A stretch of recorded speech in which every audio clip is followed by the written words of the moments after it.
All right, folks, welcome to the postgame. The stream is started. Yes, all right, good. We didn't have one of those problems. Where Dave and I just shoot the shit for 20 minutes while we think we're broadcasting. Honestly, I'd rather be that than broadcasting when we are just shooting the shit before we go live. Where we don't know, where we don't think we're. Yeah, Yeah. that is the better situation. So we got to start in because we're behind the paywall. We can say what we truly actually think, which is that our real president is going strong, um, down in Mar-a-Lago, and he's back on social media in a big way. That he actually Good. has proprietary control over this. He can't get censored. But let's start with the first thing. Let's see the man himself. This is from Mar-a-Lago. And I just got to share, David. I mean, you look at this guy, and honestly, like, there's that weird photo of Joe Biden and the Carters, where the proportions look all wonky. This also looks fake. Like Trump looks like he's hovering over like. I'm gonna pull it up so you can see his feet a little bit, but it's very. Actually, I'm gonna share the whole thing with you so you can actually enjoy it with me here. And here we go. Rigged Oh election. my God! Let's see Yeah, it what looks they like you're at find. I Disney wouldn't be World or surprised something. if they found thousands and thousands and thousands of votes. So we're going to watch that very closely. And after that, you'll watch Pennsylvania and you'll watch Georgia and you're going to watch Michigan and Wisconsin and you're watching New Hampshire. They found a lot of votes up in New Hampshire just now. You saw that. Because this was a rigged election, everybody knows it, and we're going to be watching it very closely. But start off by It could be animatronic. just take a look. It's on. No, he really it's on could. closed circuit. I guess it's on all over the place because everyone's talking about yesterday front page. He does look like it's animatronic, and it also is like there's no context to it really. It's just Trump was just going to be saying that for the rest of his life. We're still waiting for the votes from Pennsylvania and New Hampshire. I mean, from the reports I've seen, he's just sort of like a ghost haunting Mar-a-Lago, just showing up at parties and events and trying to mingle with guests and always talking about how the election was stolen from him. Like Nixon at least had the decency to like disappear to like some sort of enclave in California and like occasionally only talk to a news reporter. Trump, he might just like put a bucket in front of him and say, throw some dollars in here. I mean, the difference between Nixon and Trump is people want to see Trump go on for a little bit longer. Right, that's true. Yeah. I mean, at least Trump is a little entertaining to see. I wouldn't want to see like a kind of like cowering Nixon post presidency. So the real important news though is from the desk of DonaldJTrump.com, and I'll also share this with you. This is big news. So from the desk, this is DonaldJTrump.com/desk. You can find, I love that, man. look, you'll see no character limit. So that's way more than, and you can click on it there. So here's the funny thing. You notice this red heart here. I can't Wait. So this is this what they're calling his new social media site? Yes, this is his new personal Twitter account. That's not on Twitter. It's on his own website. Oh, I see. And it just looks like Twitter. So, and you have a contribute page. So, you can start $50. Really wants you to do that 250 option, on the corner there. But Wow. what's interesting here is, so you see this heart is red here. That is a new functionality because people like me were making fun of the fact that there was no functionality to the heart. Obviously, Facebook and Twitter, you can share it back to the feed. Oh yeah, That's really funny. Obviously, Facebook and Twitter, it just shares a truncated version of the tweet, and it looks like crap. It doesn't really format it very well. And yeah, it's all this stuff. Like here's what our president is saying. Congratulations to the great patriots of New Hampshire for their incredible fight to seek out the truth on the massive election fraud which took place in New Hampshire in the 2020 election. The spirit for transparency and justice is being displayed all over the country by media outlets which do not represent fake news. People are watching in droves that these patriots work tirelessly to reveal the fact that the most tainted and corrupt election in American history. Congrats, Wyndham. Looking forward. We're gonna like that. Boom. And now it lights up. And I'm glad that it keeps It stays. It knows what you like and what you didn't like. I mean, oh wait, there's videos too. Consign him and those who supported him in the Senate to the trash of history. Twitter permanently banning the commander-in-chief's personal account with 88 million followers. Oh, just zooms into Florida.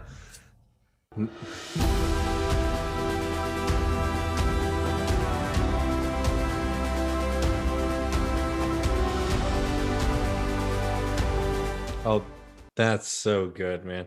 I mean, can y'all really be against this? It's sort of perfect. Oh, more posts, please. Yeah.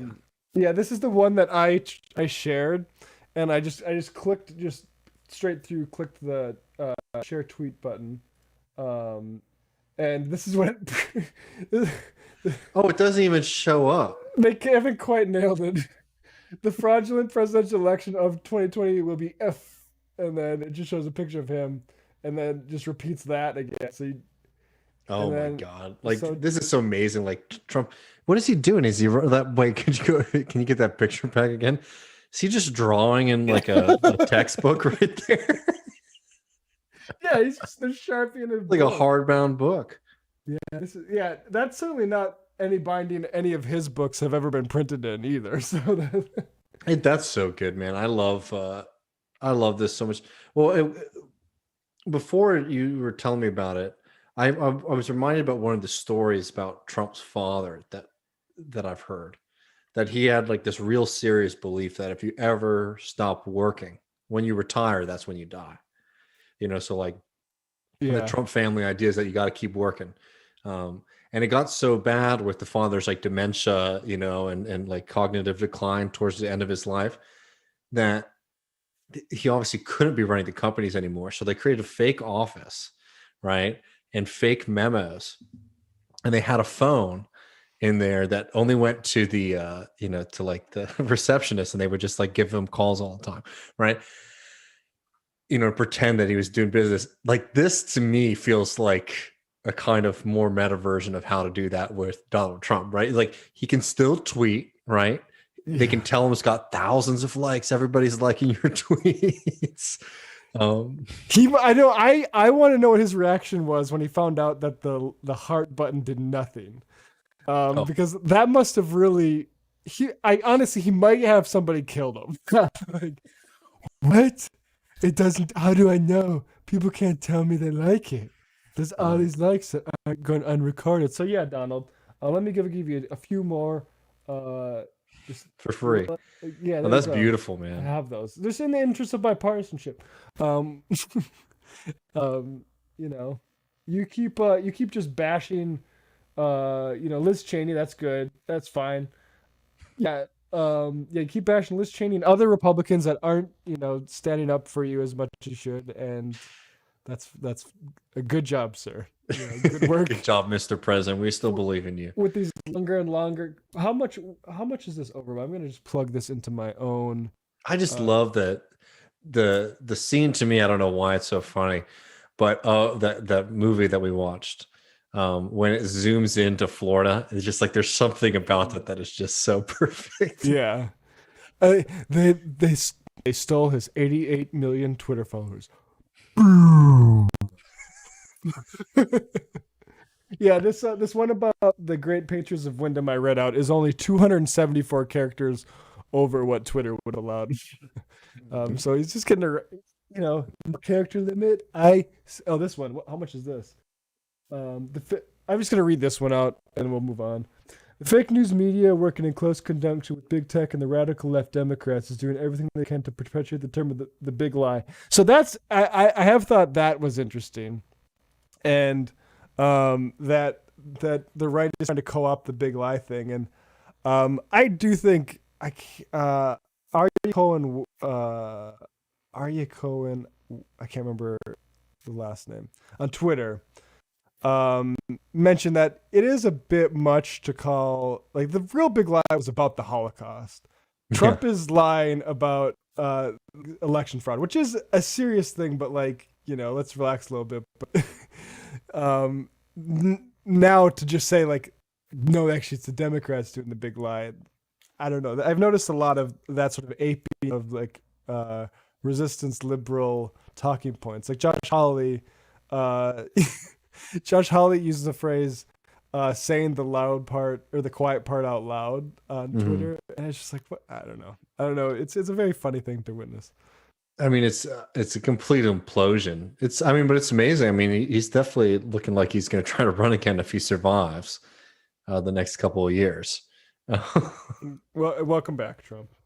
Run again.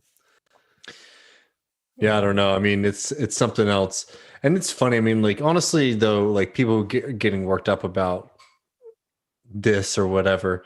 It's like, honestly, it's so great for Trump actually to just have like a little echo chamber, and to just have him like reaching like the most ardent Trump supporter fans, and to have that dropped out. I will say I'm not somebody who's super thrilled about the continuation of the bans. I will say that.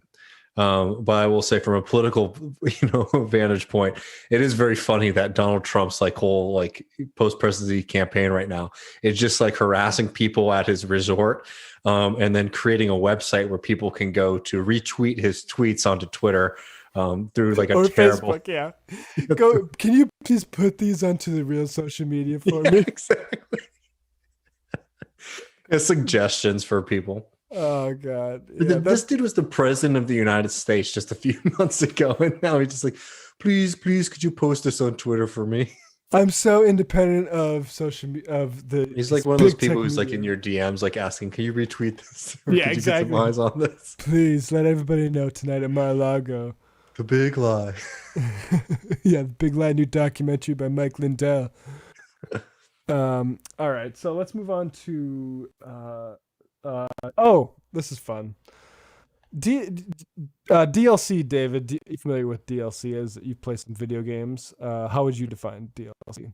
What, downloadable content? Yeah, basically like nickel and diming the gamers. Oh yeah, no, it's a nightmare. It's like when you're playing NBA 2K, they make your player not able to dunk at the beginning, but if you give them an extra $5, you can buy some skill points for your boy. Upgrade your athleticism. So your guy who's like made it like first round of the NBA draft somehow, but like can't dunk. Yeah, or do layups. Like you're gonna have to choose between doing layups and shooting threes, and making a free throw. That's very specific, but yeah. So, but it is, or like video games commonly, like they'll release a short kind of single player, sort of campaign, and then just release DLC on top of that. Grand Theft Auto has been milking GTA 5 for years, mainly based off the online marketplace sort of stuff. But anyway, welcome DLC to cars. And I must say, like, I think this is probably a too simplistic of a view, but I've been seeing reports that there are shortages in automobiles production because of chip constraints. Same chip constraints to do with the GPUs used in crypto, right? And so everyone needs, from gamers to automobiles, and I know that there are a lot of uses for computer chips in cars that aren't this. So I don't want to say like, good, let's just not put computer chips in cars, but this, like, I think we're reaching the upper limit of like, what do we really need here? So this is a Twitter video here, and from actually a TikTok video from model. This is our boy Elon Mux. Yeah, from Modely Flex on TikTok, and he talking about upgrading the Tesla, and it's a software update, and I mean, it drives me insane as somebody who's like now paying for like suite of like editing software on a monthly basis, as that used to be something you would buy like one time. A lot of this stuff is insane to me, and obviously just driven by greed and rent seeking. And anyway, here's Elon this update for like basically an acceleration boost. So the type of guy who's buying a Tesla is going to pay this. Elon's got him over a barrel with their personality types. Today I got on my Tesla, and when I got inside and drove it Can you hear David? around, it felt kind of slow. So I decided to buy the $2,000 acceleration boost. Tesla makes it too easy. Within 30 seconds of using Apple Pay, my car is already restarting and getting faster. So for only $2,000, I go 0.6 seconds faster. Today I go. Oh my god, Isn't that that's so insane? insane. That's insane. Are you kidding me right there? Let's go back one more, because he says it starts to feel slow, which reminds me of my phone when Yeah, I was about to say. yeah, Apple or Google is like, hey, it's time to get a new phone. You've been holding on to that thing for 2.5 years now. That's longer than what you're supposed to. But yeah. Today I got on my Tesla, and when I got inside and drove it around, it felt kind of slow. So I decided to buy the $2,000 acceleration boost. Tesla makes it too easy. Within 30 seconds of using acceleration boost. No reason it's easy, because it's bullshit. Yeah, exactly. They could have just gave it to you. So, autopilot upgrades, full self-driving capability, $10,000, and you can do it via Apple Pay. Amazing. This Elon Musk is scamming the fuck out of rich people. But boost. no, Tesla makes it man, too- no. Elon Musk is making these things better. Don't you understand? $1,000 acceleration boost. Tesla makes it too easy. Within 30 seconds of using Apple Pay, my car is already restarting and getting faster. So for only $2,000, I go 0.6 seconds.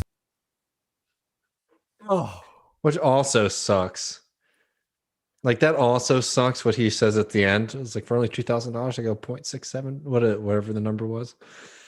from 0 to 60 and 4.4 to 4.2. So Dude, they that got a guy's limiter. getting- I mean, it would be awesome if this was all that Elon Musk did, was just like rip off roofs like this. But the fact that there's a whole army of trolls talking about how visionary this person is, and what he's figured out to do in this context is to just implement one of the least popular things, by the way, in like video games and software, which is that like purposeful, slowing things down and making you just constantly have to pay for something you've already bought. Insane to find a way to do that with a car, but they did it. I mean, that is oh, man, I can't believe it. When I see those dollar signs, man, you're just on your phone. You're going to pay for a little acceleration boost that your car could do, but he just decided, like, and it's not even we all know limiters in cars, like that, Yeah. right? It's not for safety. It's so Elon Musk can charge you. And it's because look, if you pay $2,000, what are you going to think about Elon Musk? Do you think you're going to want to think that he's a charlatan that scammed you, or you think you're going to want to think he's a do you want to think visionary? that you're such a moron that you pulled up your phone and just gave some guy $2,000, or that your car is actually just driving really, really smoothly after doing that? Like, oh my god, I mean that, Like, it's the gambler's fallacy, honestly, at that point. yeah. Well, explain the gambler's fallacy, folks. I mean, it's the idea that, like, if you put enough money into a bet, like, sooner or later you'll win. It's not a complete one-to-one, but it's like the same kind of like ideology, right? It's like, well, like at this point I've already sunk so much money, so I need to convince myself that this is possible. One bit of psychology I recall from college was that if someone does a favor for you, you will feel a certain degree more positive affect towards them. That makes a whole bunch of sense. If you do a favor for somebody else, you will feel a positive affect towards that person greater than if they did the favor for you. Because your brain is like, why did you do that for them, right? Like, Yeah. you rationalize it. Like, and that Elon he's got them. Like, he's got those type of guys who are going to put what is that, menu music underneath their TikTok video as they fork out $2,000 so they can go just a tiny bit faster. It's terrible, dude. And this is somebody who we have all these sycophants out there who are trying to get him to take over public transportation and things that like you use. Like, at least right now, it's just like, okay, a bunch of dumbasses out there are just gonna throw money at this person. But imagine if this guy had a captive market right? If like he was implementing his tunnels for Yeah. all of us, and we had to, I don't know. I don't even want to give him any ammunition by coming up with ways to scam people. I mean, the only limitation there seems to be his competence, because he was basically given, the contract in Vegas to come up with the tunnels, and he just had to keep. That was originally not supposed to take cars through tunnels. It was originally supposed to be a massive bus, and they had to downsize it to be a little like roller coaster for celebrities, and that was he has people in those local governments that are like, oh, Elon, let's roll out the red carpet, and we do need to stop that, and any kind of these sort of like, capitalist mascots, like this is not how this is done. You can go like any other country is doing infrastructure better than we are, or many other countries doing infrastructure better than we are, and it's not by like having a celebrity like Joe Rogan guest. It's like workforces that have expertise and build the stuff up and take it seriously. But Mr. Musk is going to take us to Mars, Matt. He's going to take us to Mars. he's not going to take you to Mars. If they take you to Mars, he's going to take your money to Mars. Let's do some. Let's go to Discord before we go to Lennon Moreno. Another one of our favorite boys. Yeah. Okay, so let's see here. First question of the evening is getting more and more sections of this. Oh, there we are. All right. Joe Snuffy, I've heard you both describe the propensity of New Englanders to elect Republican governors and as an inexplicable phenomenon, but is easy to understand. New England states are dominated by Democratic state party machines, which are pretty right-wing and work against their constituents' interests, but they are difficult to challenge for lower office. And governorships and mayoral contests are the only levels where a non-machine candidate can have a chance, as the machine cannot control a chief executive race effectively. So that is the only place people feel they can vote against the machine. Yeah, I mean, I think that makes a lot of sense. I think Republicans kind of early on in my lifetime took advantage of that to just take over the entire state of North Dakota from the Democratic Farm Labor Party.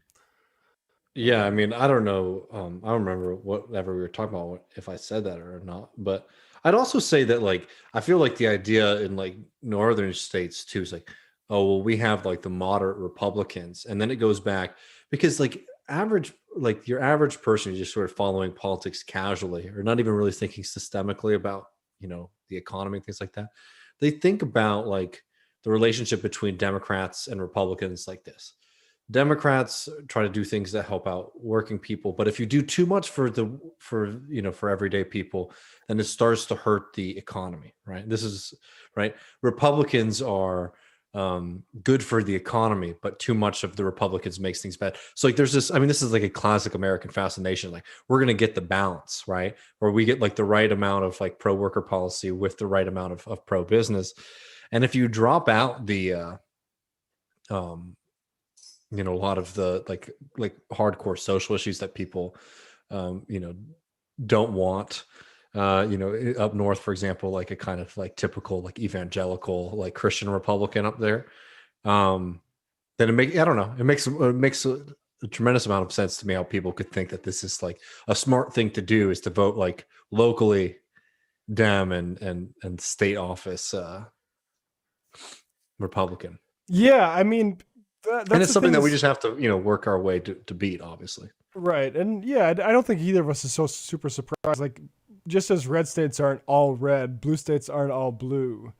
And like you said, like when North Dakota is interesting too, because like they just elected a guy, Burgum, who ran as like the business independent type of dude, and he's basically a Republican, but I mean there's a really crazy GOP legislature there that. But people do like to do that, I think, in general. It drives me crazy. I mean, the Democrats suck too, obviously. Like, I'm a socialist. I don't want the Democratic Party to win any more really than the Republican Party. But that is like that's like an everyday kind of talking point. And that's Mike's sort of best stab as to like how people envision it. And I mean, how do you combat that? It's just like, this is why political education is like one of the most important goals for, doing working class organizing. Not because necessarily even people are ignorant, but it's just like you have a system that's very much designed to confuse people, because people don't find like a genuine explosion of like improvement in their life when Democrats are in office, or even as much as, some people want to make it out that Republicans make, things like so demonstrably worse for folks, because for most people, politics is just a place where things just get worse. And, engaging in politics is a place to maybe stop it from getting worse. So, political education and building organizations that can win out is the way to go, I think there. Yeah. Yeah. I mean, I saw a, Carl Bayer had a good blog, but it's like, people that really pay attention to politics are rich, like as a bit, because they have the luxury to do so, basically. Well, this is like, just so you throw back to the Austin thing. I mean, this is another great example, right? Like, do you think that if you were to poll people on the street, if you were to be able to get like a true vote here, and obviously, anything can happen, but I don't think that Prop B would have passed, and if it did, it wouldn't have been as overwhelmingly as it did in the most recent vote. And that's because it was like, it's rich people show up to vote. They know how to game that system. I don't know. It's tough. And I don't know. So not to like spend too long on the question. Thanks, Joe, for asking it though. It's definitely an interesting thing to think about. There's a whole part of both Republican and Democratic Party politics is like depoliticizing people in this way, right? It's just convincing you that like it's not worthwhile engaging. So what we talk about, we call it voter management, right? If you can control the electorate, that's why Bernie Sanders was so dangerous. Like Bernie Sanders out here saying, I want to get people who've never voted before to vote for me. They're like, oh no, we're not doing that. Yeah. Because in that case, things start to change, look very, very different. Yeah. Speaking of those Democrats in big cities, I want to focus on a Democrat goes moderate Dem here. I'm going to bring this up, and this really annoyed me. Just this mindset here. This is Michelle Tandler. She is a self-described moderate Dem, and she has the scales of justice next to that.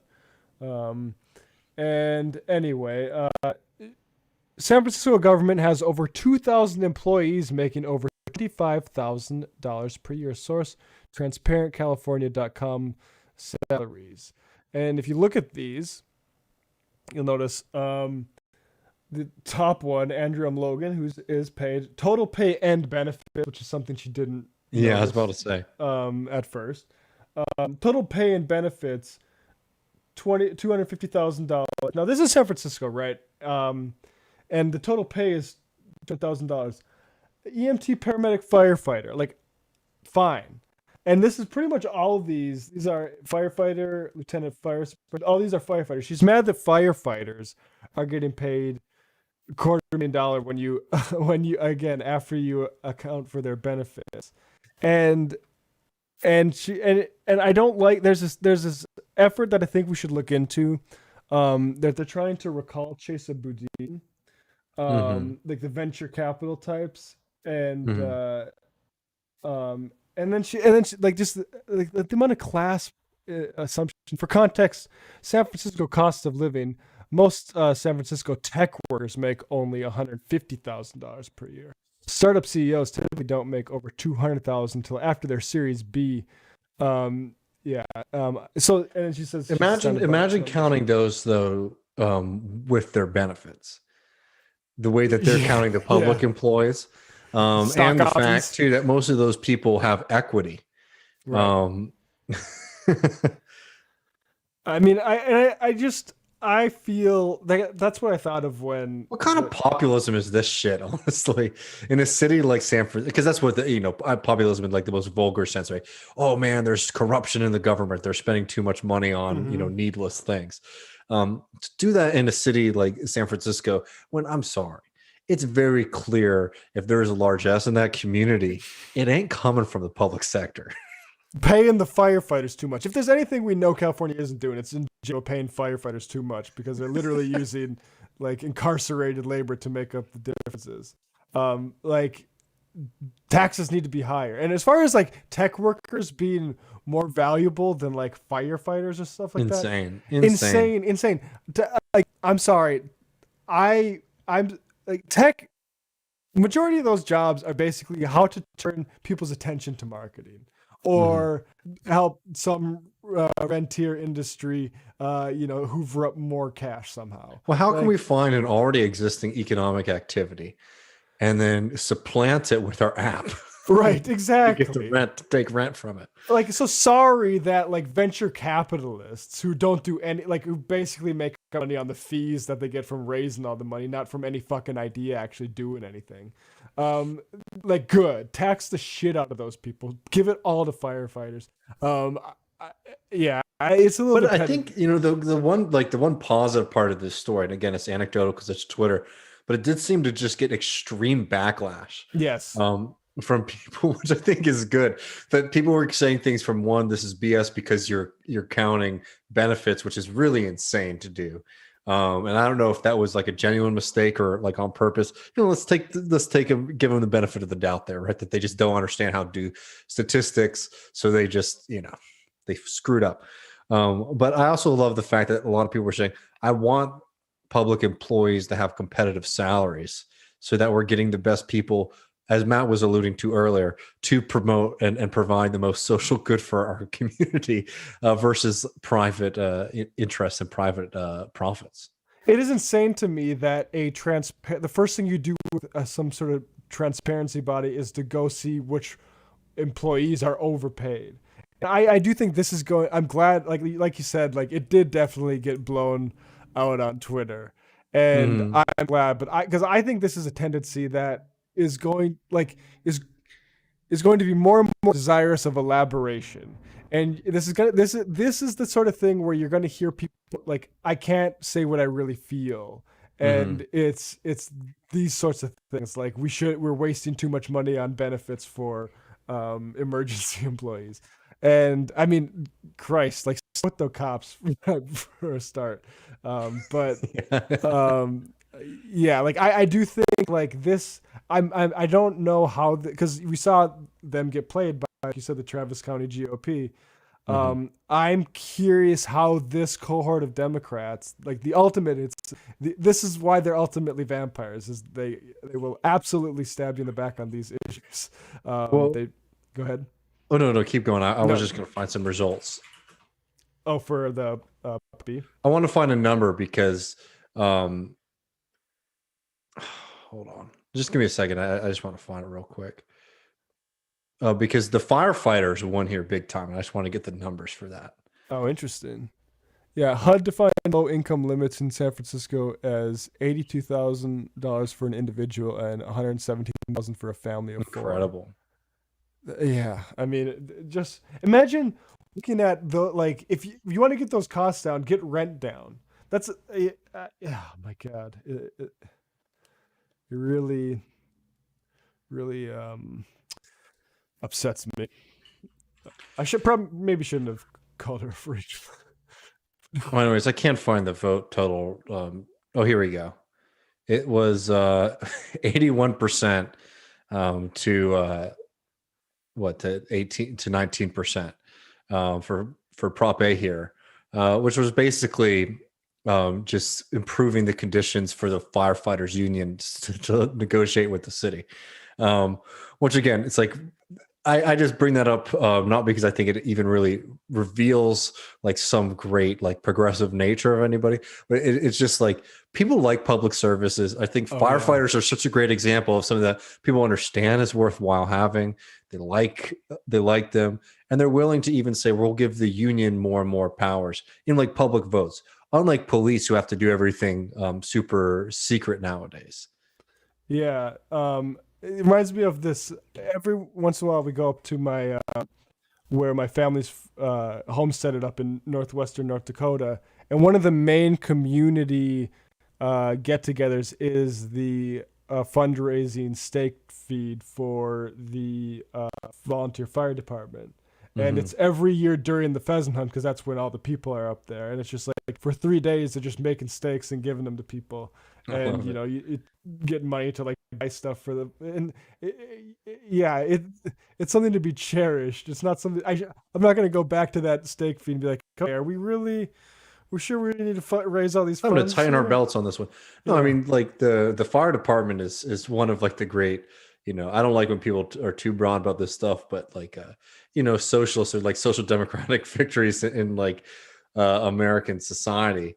I mean, it's not perfect everywhere, obviously, but the idea basically that instead of having private firefighters showing up to your house, or in the old New York days where they used to fight each other in the streets to get. God, do you know about this? Yeah, I've heard something about that. Yeah. Yes, I mean, because basically they are all Rival. private institutions. So like if there's a house on fire, they would like beat the shit out of each other before. Because obviously whoever shows up, you're gonna be like, Competition. yes, we'll pay, right? So to get business, they would like fight each other beforehand to like, and there's obviously ironic stories of like the fights going on so long that the entire house burns down before they got to it. But it's just one of those examples where it's so clear to see. The public need to have like socialized services, And this is where like you can get a little bit Harvey K with it, and I mean I thought about it in the context of the IP conversation. Ben Franklin just giving away the IP for, I don't know if he did it for the lightning rod, but he did it for like his stove or whatever. Just gonna give that away. I mean, it's a little bit, George Washington chopped down the cherry tree, but like as a countervailing myth against like this bullshit that says we need to like protect American intellectual property, like people, it's definitely IP is such a it's a very recent creation, and I didn't want to belabor the point when Luke was on, but I think it's really important for people to understand too. It's like, don't get me wrong, like the Germans and the Canadians are very willing to fight for it, as we're seeing, but it's something that very much has been imposed on the rest of the world by particularly American, but also an alliance with Western, broadly, nations, right? And it's something that was very much a part of like the neoliberal consensus, because it flies in the face of even just like classical liberalism, right? Try and do a Dave Rubin voice there for a second, but it flies in the face of those values, which are about scientific, discovery and collaboration and humanist values. IP is the complete opposite. Right. Yeah, exactly. I mean, that's what I always like to say. The scientific method is at heart a socialistic endeavor because you're reproducing in different contexts by different folks, but with the same variables controlled. That's science. Like you need. I mean, I guess you could just do your own, reproduce your own test results, but it's when somebody else, like, yeah. I mean, we don't get too deep into the Enlightenment, but like where, they're sending expeditions across, like look at the moon through. I don't know. No, let's continue. Let's see. Hey crew, I've been having to shovel coal this week at work for maintenance at a water plant. What's the dirtiest job you've ever done?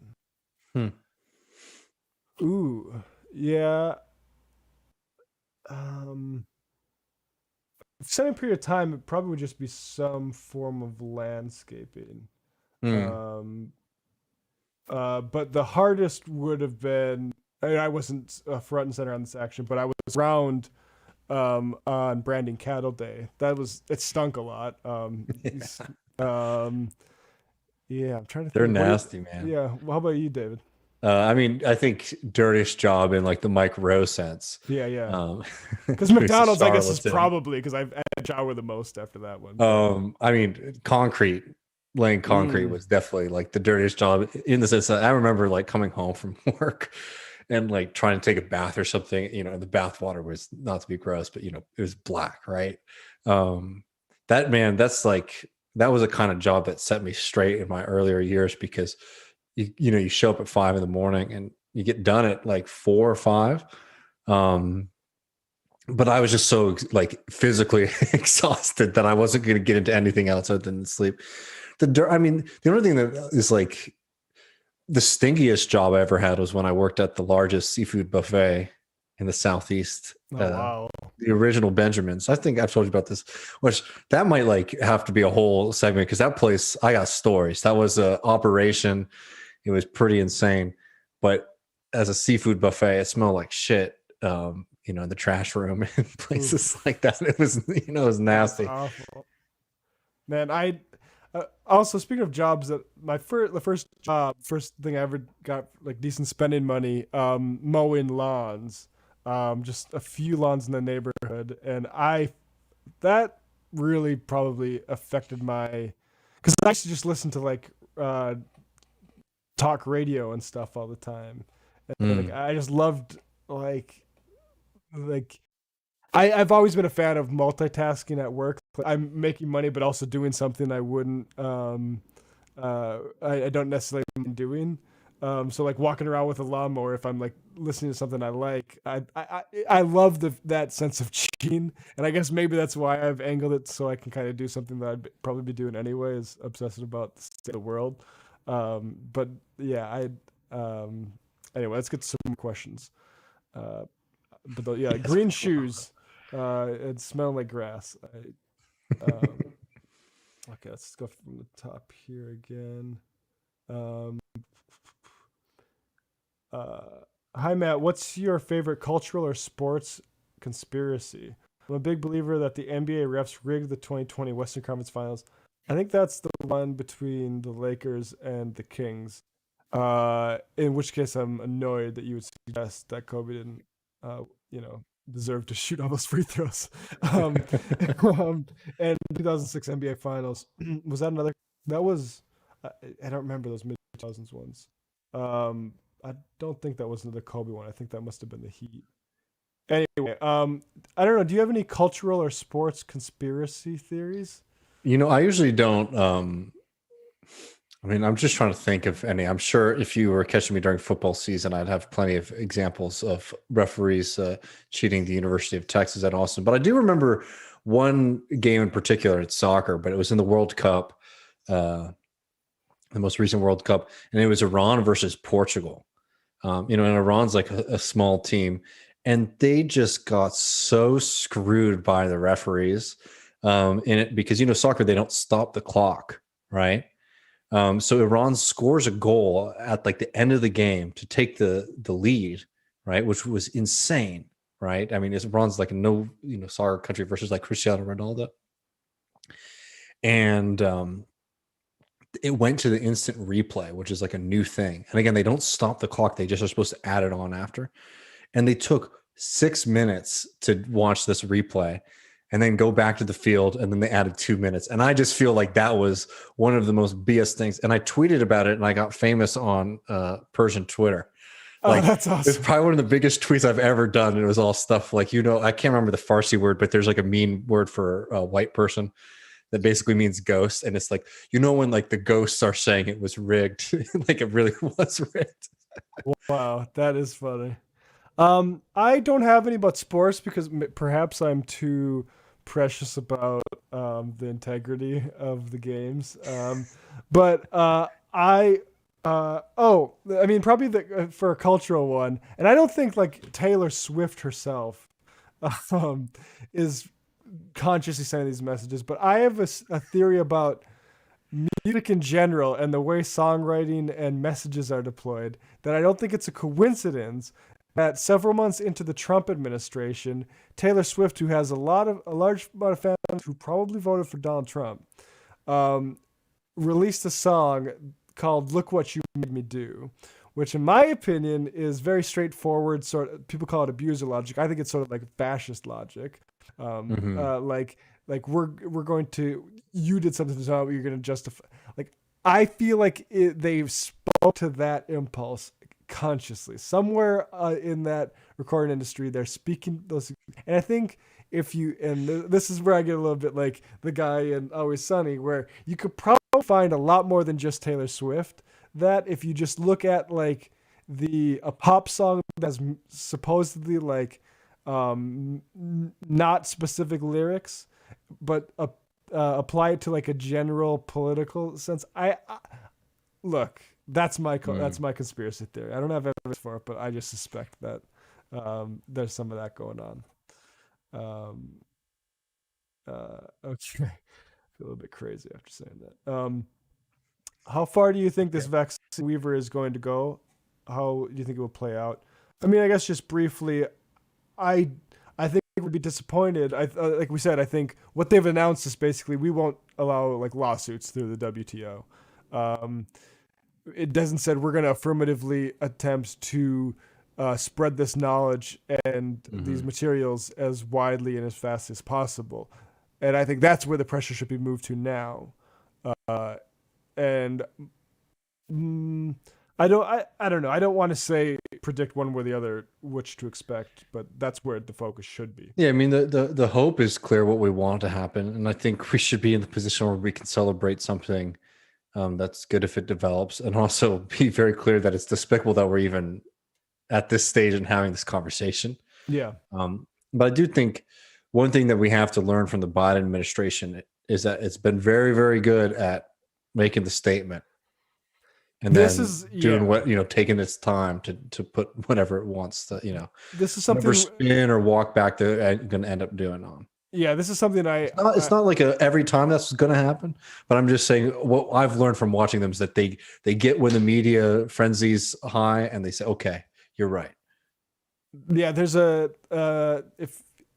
it's because I've been listening to so much Your Hair Sucks, but there's a vaporware aspect to a lot of what Biden does, where you announce it and it sounds great, and it's like, okay, maybe this is going to be pretty cool, and then you get the details, or the details never show up. I mean, or the details are actually pretty similar to the previous deal, like with the Yemen stuff. So yeah, like they have got the media off his back now, and it's good that they're sensitive to that pressure. But again, like following through on this stuff, there's absolutely zero reason until like think with the child poverty stuff, zero reason to celebrate until this stuff is done and in stone. Because honestly, like even from a liberal perspective, from like a pod save perspective, when Joe Biden is being criticized from the left, it takes the wind out of whatever bullshit like Republicans want to say about the border or whatever. And it actually, like, even if you care about this only in terms of partisan politics, I don't like, unless there's folks that are obviously like caping for these industries. But like, as far as actually caring about the politics of this, it seems clear to me that you just keep the pressure up until the stuff is actually done. The political calculus is clear there. Yeah. Okay. And I don't think there's over concerned about too much concerned about being too cynical about like stuff. Either, but it has to be done. Okay. This is a good idea from On Your Left. We should live stream the Bill Gates deposition tapes on Twitch. It's really something to behold. Love it. That'd be fun. I mean, he's a real psycho. He really, yeah. And dude, like, I'm sorry. I'm a real Melinda Gates believer on this.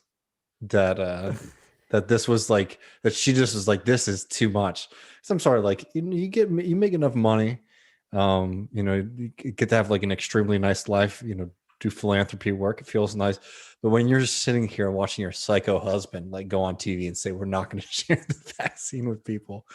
I love, and I don't want to give her too much credit, but like that's my like I like the theory that this was the thing that she was just like, no, I'm done.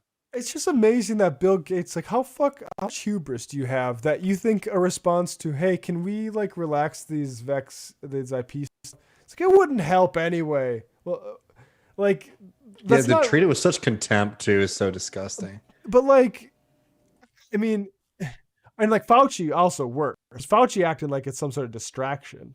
Fauci is like way too overpraised by people. Oh yes, yeah. I mean, yeah. It's because it's like, I mean, so much of the COVID shit was just like a reaction to Trump. Yeah.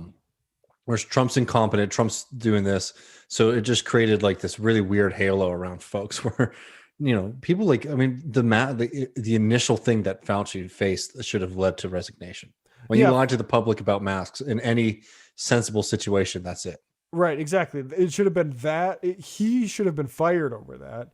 And he should have taken the opportunity to resign over any number of shit that Trump did later. And this idea that we have, that I think we're too quick to buy into, that people are irreplaceable, that I got to stay on, I got to continue to basically and and the other woman was worse. I forget what her name is, but like these medical folks, don't be there because if you're in the picture, then that's all that Trump needs from you. Yeah. Do a few more here, then we'll log off. Kowalski. Oh yeah, people should check out Kowalski from Nebraska's Prairie Fire. Prairie Fire, right? Yeah, on YouTube. Just want to say thanks to Matt Leck and David Griscom and everyone on here for inspiring me to start a YouTube channel at long last, I would say.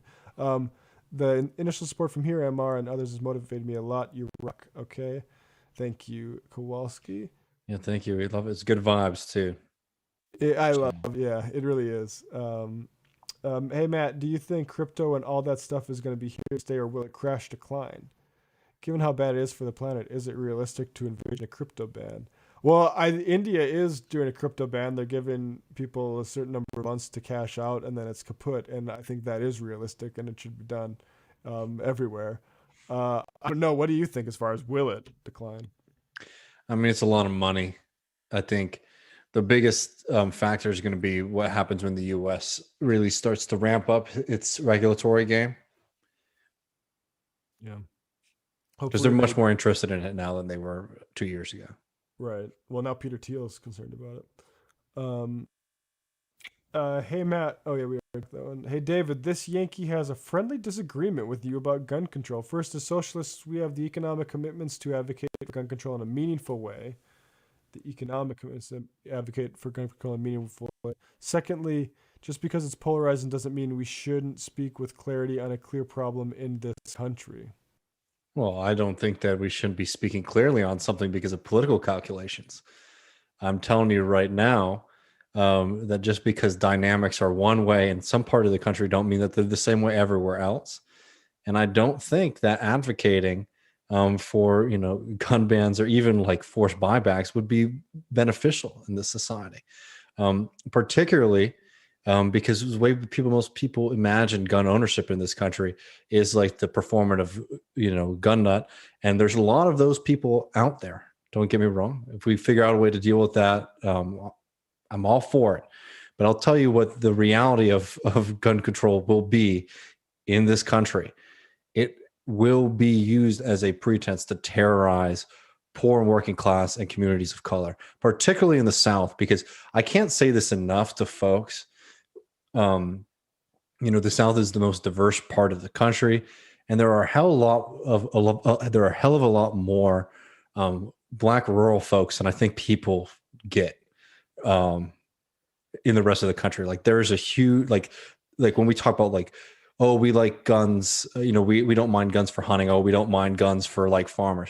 I'm telling you, that's like a big part of like Black gun ownership, for example, in the South, because there's a lot more Black people than I think is in the popular imagination who are farmers, who live in rural communities. Anyways, I don't even think you need to make that argument to just say that I don't agree with the idea that gun ownership is something that should be limited by the state, particularly as a Marxist.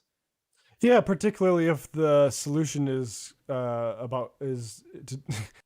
it's cops just pure monopoly of gun ownership in the state and police. And I'm sorry. I don't think that there's a big, I get the arguments. I don't think that, I'm not saying this even because like, oh, we're going to have the insurrection and like, well, I'll gun them. No shit, we won't.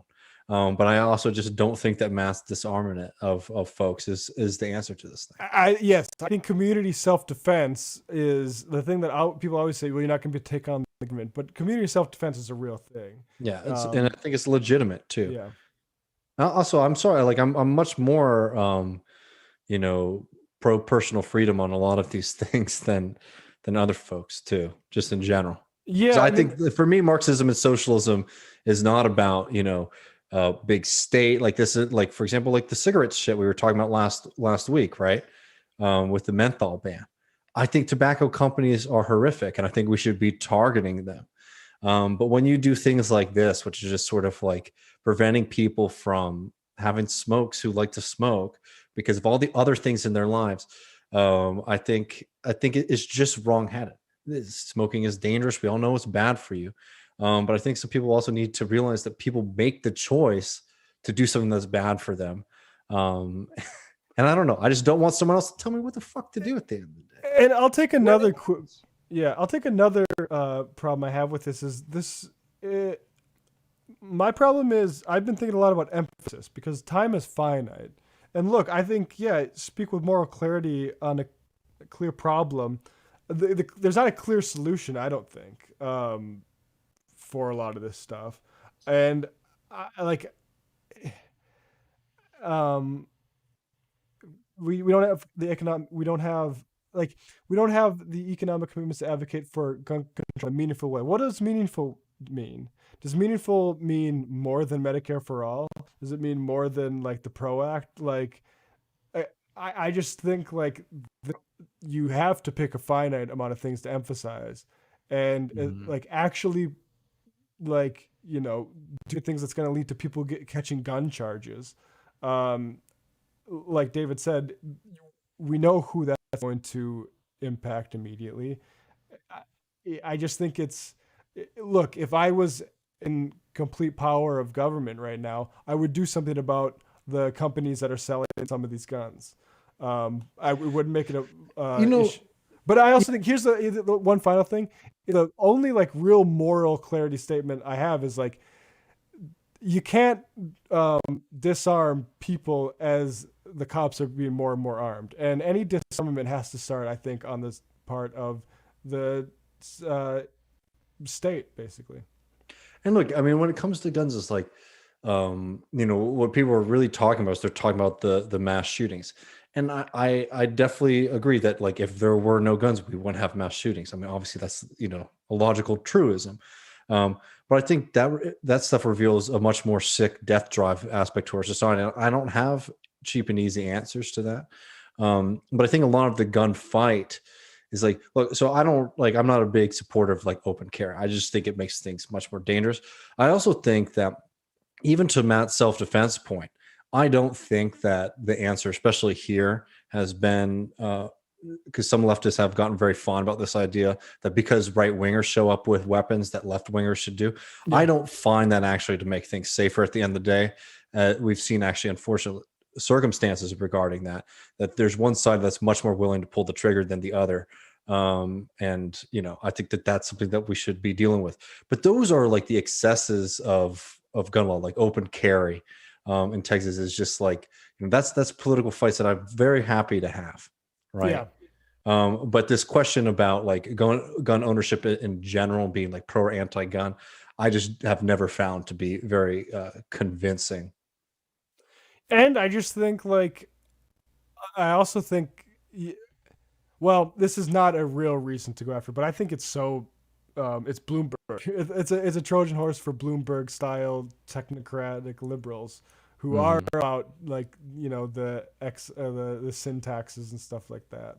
Like it's like their best fundraising issue because tragedies happen based on it, honestly. And I mean that's the fucked up thing is this both sides. It's an incredible fundraising issue. Like I mean the Republicans, it's like half of the GOP right now is just getting worked up about the Second Amendment.